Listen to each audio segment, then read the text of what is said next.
Hello, bienvenue à toi dans cette vidéo. Je vais te parler aujourd'hui de ma deuxième session de Kundalini que j'ai réalisée il y a quelques jours. Là, on est jeudi, je l'ai faite lundi. Il y a celles qui subissent et celles qui décident. Qu'est-ce que tu choisis? Bienvenue dans le pouvoir d'être, l'espace où on détruit les schémas toxiques et où on bâtit une vie à son image. J'ai traversé la dépendance, le doute, les échecs et j'ai compris une chose. Le bonheur ne dépend pas des autres. Soit tu diriges ta vie, soit tu es enchaîné par tes peurs. Ici, pas de faux espoirs, pas de bullshit. Juste la vérité, le mindset et le pouvoir personnel pour une transformation émotionnelle profonde. Si tu es prête à changer, reste ici, écoute et abonne-toi. Ton bonheur est un choix. Alors ça s'est super bien passé. Bon, je me suis un petit peu endormie au milieu. J'avoue, j'étais fatiguée. C'était le matin. J'avais pas bu mon café, mes cafés. Du coup, je me suis endormie, mais c'est pas grave. La personne qui m'a fait le Kundalini, elle m'a dit que j'avais mes énergies circulaient vraiment mieux au niveau de mon plexus solaire, qu'au niveau de mon troisième œil, pareil, ça circulait vraiment mieux. Par contre, il y a toujours ce blocage à la gorge, et ça, c'est vrai que je l'ai très vite senti. À savoir que le chakra gorge, il est directement relié à l'expression, à la communication, et souvent, quand on a, comme moi, comme par hasard, un abandon, c'est un chakra qui va être assez fermé, qui va être difficile à réouvrir, tout simplement parce que, bah, c'est l'expression des émotions. Donc moi, c'est quelque chose que j'ai appris à gérer, à reconnaître mes émotions, à travailler avec, à les accepter, à savoir ce qu'elles veulent me dire et comprendre du coup la direction où est-ce que je dois aller. Donc, en vrai, c'est très très pratique de connaître ses émotions parce que c'est notre boussole interne, donc alliée avec l'intuition et tes émotions, tu sais ce que tu as à faire pour te sentir bien et aligné. Et d'ailleurs, je vais en parler un petit peu plus, je vais donner un exemple de ma vie privée qui m'est arrivé dernièrement. Hem, du coup, la séance, elle s'est, relativement bien passée, même si je me suis endormie. J'ai pas eu de vision spécifique comme la dernière fois. Depuis, je me sens relativement bien, comme d'habitude.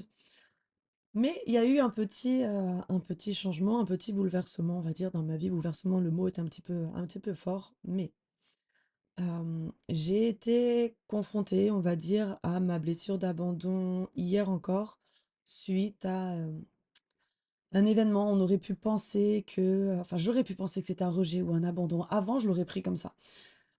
Il y a une personne que potentiellement, je suis en train de faire sortir de ma vie parce qu'on ne s'entend plus comme on devrait s'entendre. À l'époque, ça aurait été quelque chose de très compliqué pour moi. Je pense que si tu es dans ma situation, si tu souffres d'abandon, de rejet, de trahison, etc., tu sais à quel point c'est difficile de voir des personnes sortir de ta vie. Tu sais à quel point c'est difficile de poser tes limites, de savoir dire non, et tu préfères toujours te mettre trop en retrait et éviter le conflit, limite à être d'accord avec la personne, même si elle te fait te sentir mal à l'aise, elle te fait te sentir incomprise et dévalorisée. Tu vas toujours être en accord avec la personne parce que tu vas avoir peur de la perdre, parce que tu vas avoir peur d'être seule, et parce que ça, c'est directement ton traumatisme qui vient jouer, qui rentre en compte et qui t'empêche d'être vraiment la personne que tu veux être. Et du coup, tu acceptes tout et tu acceptes l'inacceptable. Bon, là, il n'y a pas eu d'inacceptable qui a été franchi. En revanche, la discussion, elle a pris une tournure qui m'a absolument pas plu. Je me suis sentie délaissée, je me suis sentie dévalorisée, je me suis sentie incomprise. Et à l'époque où ma blessure d'abandon se serait réveillée et où je n'aurais pas posé mes limites, j'aurais pas dit ce que je pense, et j'aurais pas été capable aussi de dire je crois qu'on va en arrêter là. Là, j'ai réussi à le faire. Je l'ai réussi à le faire calmement, je l'ai réussi à faire avec beaucoup de sérénité, j'ai réussi à m'écouter, à comprendre ce que je ressentais. Et ce qui est fou, c'est qu'au moment où j'ai posé mes limites et où j'ai dit: «Je crois qu'on va en arrêter là», je me suis sentie bien. Je me suis sentie sereine, je me suis sentie calme. Alors j'ai pris beaucoup de distance avec même ces émotions-là, parce que sûrement toi aussi, si tu as souffert de ces blessures, abandon, rejet et cetera, quand il t'arrive quelque chose, tu mets du temps avant d'avoir les émotions. Tu mets du temps avant de comprendre ce qui se passe. C'est en général plusieurs minutes, voire plusieurs heures après, où tu as l'émotion qui arrive, où tu es triste, où tu es angoissée, où tu es anxieuse ou quoi que ce soit. C'est un peu un système de défense. Moi, ça m'arrivait très très souvent à l'époque. L'événement arrive, c'est censé me faire du mal, mais ça me fait rien. Et c'est quelques heures après que ça vient. Et le problème, c'est que c'est pendant ce moment de latence, ce moment de rien, où tu vas surréagir, où tu vas dire: «Ah bah, dans ce cas-là, c'est terminé, nanani, nanana», parce qu'en fait, tu ressens rien ou tu n'es pas au courant que tu vas être blessé ou que tu vas être triste. T'as pas encore la capacité, je crois que c'est ton système nerveux qui envoie une dose de stress et pour te protéger, ton cerveau, il bloque, en fait. Et donc, tu crois que tu ressens rien, mais tu vas ressentir. Ça, c'était mon mécanisme que j'avais avant très régulièrement. Je me souviens de ces mécanismes-là. Donc, hier, quand j'ai commencé à dire, OK, je crois qu'on va en arrêter là, j'ai arrêté de parler parce que je me suis dit, attends Solène, peut-être que tu es en train de surréagir, peut-être que tu vas être touchée d'une manière ou d'une autre dans quelques heures, donc arrête, prends tes distances, fais quelque chose de constructif et tu verras plus tard. Et du coup, je me suis dit, ok, bah écoute, on va voir si quelle est l'émotion qui va remonter. Et quelques heures plus tard, j'ai pas eu de tristesse, j'ai eu une anxiété qui est arrivée. Je l'ai assez vite travaillée et en fait, mon anxiété, elle a directement été reliée à mon abandon. Parce que ce qui m'a ça m'a pas fait du mal, mais ce qui a commencé à me faire peur, c'était, je vais le perdre. Que c'était ce que je voulais. Il avait dépassé mes limites, j'ai posé mes limites, il a pas compris. J'ai voulu dire stop. Jusqu'ici, tout va bien. Sauf que là, c'est mon abandon qui a voulu se déclencher. Oh mon Dieu, je suis en train de le perdre, qu'est-ce qui va se passer? Qu'est-ce que je vais devenir? Etc. Et avant même que toutes ces pensées arrivent, j'ai bien senti que j'avais mes anxiétés qui arrivent. Donc moi, ça se déclenche ici à l'arrière de la tête où ça vient commencer à chauffer. Et donc, je l'ai senti physiquement avant de ressentir l'anxiété monter. Quand je me suis rendu compte que je commençais à ressentir l'émotion physiquement, elle est montée émotionnellement. Donc, j'ai commencé à, pas à paniquer, mais à me dire: «Oui, mais attends, mais qu'est-ce qui va se passer après? Qu'est-ce que tu vas faire?» Et là, j'ai réussi tout de suite à calmer le jeu. Donc j'ai commencé par prendre deux trois respirations pour calmer mon système nerveux, reprendre, mes esprits. Et après, je me suis simplement demandé: «OK, quelle est la pire chose qui puisse arriver dans ce moment-là?» Et bah, rien. La pire chose qui puisse arriver, c'est rien, c'est que cette personne sorte de ma vie. Mais ma vie, elle m'appartient toujours. Je suis toujours avec moi, je serai toujours ici, je serai toujours sur le même pays, je serai toujours le même travail, j'aurai toujours la même famille, j'aurai toujours les mêmes amis. Mon bonheur au quotidien ne dépend pas de lui, ça je le sais, je l'ai bien vu, je l'ai bien compris. Donc c'est un truc que j'ai travaillé tous les jours encore et encore, même s'il fait partie de ma vie, pour au cas où ce moment arrive, que je me sente bien. Résultat, ça a été. Donc mon anxiété, elle est partie. Elle a pas été plus importante que ça. Au final, j'ai bien dormi et j'attendais ce matin. J'attendais ce matin de voir dans quel état émotionnel je vais me sentir. Est-ce que je vais me sentir complètement dépassée par les émotions? Est-ce que je vais me sentir encore abandonnée, rejetée ou quoi que ce soit? Et au final, je me suis sentie bien. Je me suis sentie sereine.